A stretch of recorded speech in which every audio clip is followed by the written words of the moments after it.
وڵێ بەڕێزان هەر سەبارەت بەم بابەتی هەڵبژاردن کە ڕۆژەکەشی دیاریکراوە کە 11 ئەم ساڵە دەبێ هەڵبژاردننی خولی شەشەمی پەرلەمانی کوردستان بەڕێوە بچێ. میوانمان لەگەڵدایە لەگەڵ میوانەکەمان قسەی زیاتر و پرسی زیاتر دەکەین کە داخۆ ئایا هەموو لایەنەکان پابەندی ئەو کاتە دەبنیان نا. میوانەکەمان زۆر بەڕێز فازڵ بەشارەتی ئەندامی پێشووتری پەرلەمانی کوردستان ڕاستەوخۆ لە شاری هەولێرەوە لەگەڵماندایە. کاک فازیل شەوتان باش، سوپاس بۆ بەشداریکردنتان لەگەڵمان. زۆر باشە. سەرۆکی هەرێمی کوردستان نێچیروان بارزانی دەڵێ ئەو کاتێک کە دیاری کراوە بەڕاوێژ بووە لەگەڵ تەواوی لایەنە سیاسیەکانی هەرێمی کوردستان. پێت وایە هیچ لایەنێک بتوانێت پاشگەز بێتەوە لە بەڵێنەکەی خۆی یاخۆت دەبێ هەر لە هەموو بارودۆخێکدا هەڵبژاردن ئەمساڵ ئەنجام بدرێت؟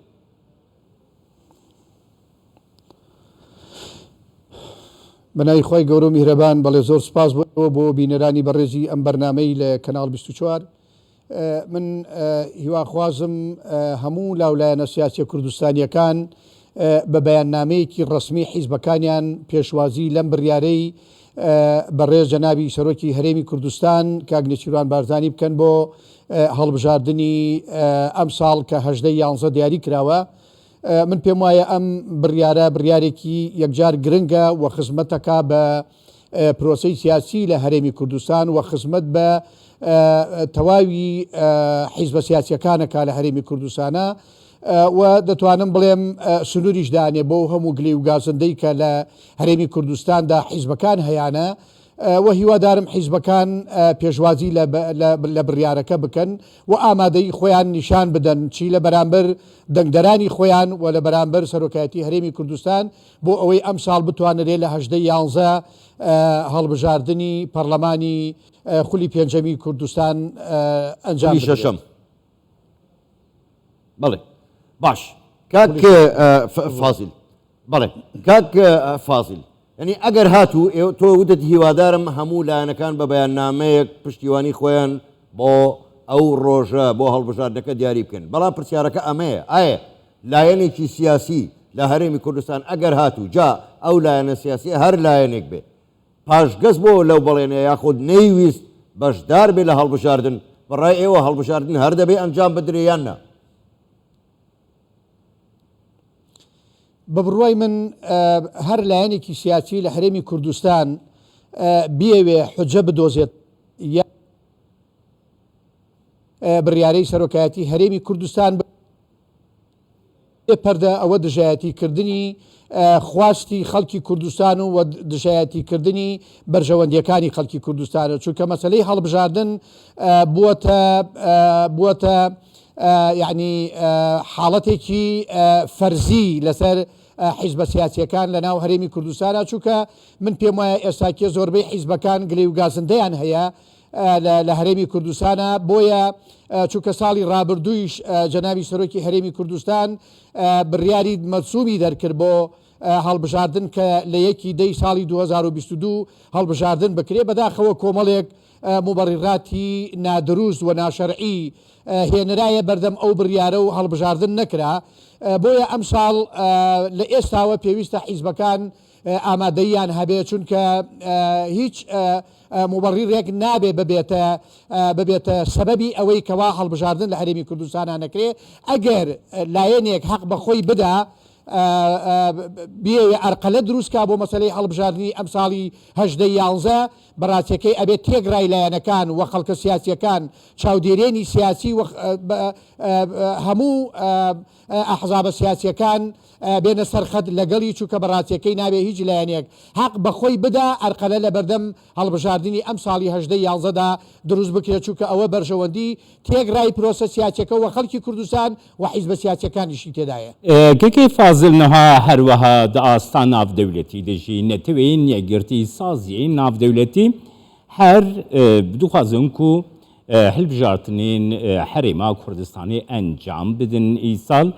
گەلو گرنگی ئاوێت توش بۆ هەرێما کوردستانی چاوا دەبینە و هەڵبژاردنیش. بەڕاستی نابێ ئێمە هەر چاوەڕێی ئەوە بین شتەکان بە ئیجباری کۆمەلگای نێودەوڵەتی پێمان بکرێت چونکە ئەمە ئیلتیزاماتێکی دیموکراتی و ئیلتیزاماتێکی سیاسی و ئیلتیزاماتێکی بەرژەوەندخوازی حیزبە سیاسیەکان و لە بەرژەوەندی خەڵکی کوردستانە بۆیە پێش ئەوەی کە ئێمە ئەو کارتەمان بەرامبەر بەکار بهێندرێ چونکە ئێمە بۆ خۆمان ئیعلانی پرۆسەی دیموکراتیەتمان لە هەرێمی کوردستان کردووە پرۆسەی دیموکراتیەتیش مەفروزە 4 ساڵجارێک بکرێ ئێمە لە ڕابردوو ئەرقەلە هەبووە لە ساڵانی ڕابردوو کە شەڕی ناوخۆمان هەبووە زۆری خایاندووە نەمانتوانیوە هەڵبژاردنەکان لە وادەی خۆیدا بکەین بەڵام ئێستا من پێم وایە ئەوە ڕۆژ بە ڕۆژیش کێشەکانمان لەگەڵ حکوومەتی فیدراڵی لە بەغدا بەرەو چارەسەرکردن دەچێ ئەبێ حیزبە سیاسیەکانی هەرێمی کوردستان زۆر ئامادەییان تیابێ هەم بۆ زیاتر یەکخستنی ناوماڵی کورد یەکدەنگی حیزبە سیاسیەکان وەکەی هەڵوێستیان بەرامبەر بە حکوومەتی ناوەندی لە بەغدا و پێشوازیکردن لەو بڕیارە بە نرخانەی کەوا لەگەڵ حکوومەتی ناوەندیش واژۆ کراوە کە ئەمانە هەمووی پێم وایە دەبێتە شەڵسێکی باش دەبێتە دەرگایەکی باش و دەبێتە زمینەیەکی سازاوی باش بۆ خۆشگوزەرانی باشتری خەڵکی کوردستان بۆیە مەسەلەی هەڵبژاردنیش دیسان ڕەونەقێکی تر بە پرۆسە دیموکراتیەکەمان دەداتەوە و دەتوانم بڵێم دەبێتە کەمکردنەوە یان بنبڕکردنی ئەو گلەی و گازندانەی کەوا لە ناو حیزبە سیاسیەکان لە هەرێمی کوردستاندا هەیە چونکە ئەگەر ئێمە بمانەوێ چارەسەری کێشەکانمان بکەین و هەموو حیزبێکیش بێوێ شەڵکی خۆی تاقیب کاتەوە ئەوە وادەی هەڵبژاردن دیاری کراوە بابێن هەموو حیزبێک قوەتی خۆی توانای خۆی بەکاربێنێ و بۆ ئەوەی بتوانێت چەند بتوانێت دەسڵاتی حکومڕانی لە هەرێمی کوردستانە بۆ خۆی دەستەبەر بکە لە ڕێگەی سندوقەکانی دەنگدانەوە زۆر باشە کاک فازیل یەکێک لەو خاڵانەی کە لە هەرێمی کوردستان شانازی پێوە دەکرێت مەسەلەی پێکەوە ژیانە و مافی پێکهاتە نەتەوەیی و ئاینیەکانە بەڵام پرسیار ئەوەیە بۆچی هەندێک لایەن دەیانەوێ مەسەلەی کورسی پێکاتەکان بکەنە کێشەیەک بۆ ئەوەی کێشە بۆ هەڵبژاردن یاخود بەشدار نەبن لە هەڵبژاردنەکاندا بەڕاستی ئەمە من دەیگەرمەوە بۆ لاوازی ئەو لایەنانەی کەوا حجەیان گێچەڵ دەپێچنە کورسی پێکاتەکان چونکە پێکاتەکان بەشێکی گرنگی ناو پێکاتەی هەرێمی کوردستانن و نیشتەجێی ئەم وڵاتن و شەرعیەتیان هەیە لە ڕووی یاسایی و لە ڕووی نیشتیمانیشەوە ئەوان شەرعیەتیان لە وڵاتەدا هەیە بۆیە ئەم پێکاتانە نین لە شارێکە و مڵکی لایەنێک نین لایەنێکی تر غەرەزیان بەرامبەر دروست بکات چونکە لەسەر تاتەری کوردستان پێکاتەکان چۆن تورکمان لە هەولێر هەیە لە کفری و لە سلێمانی و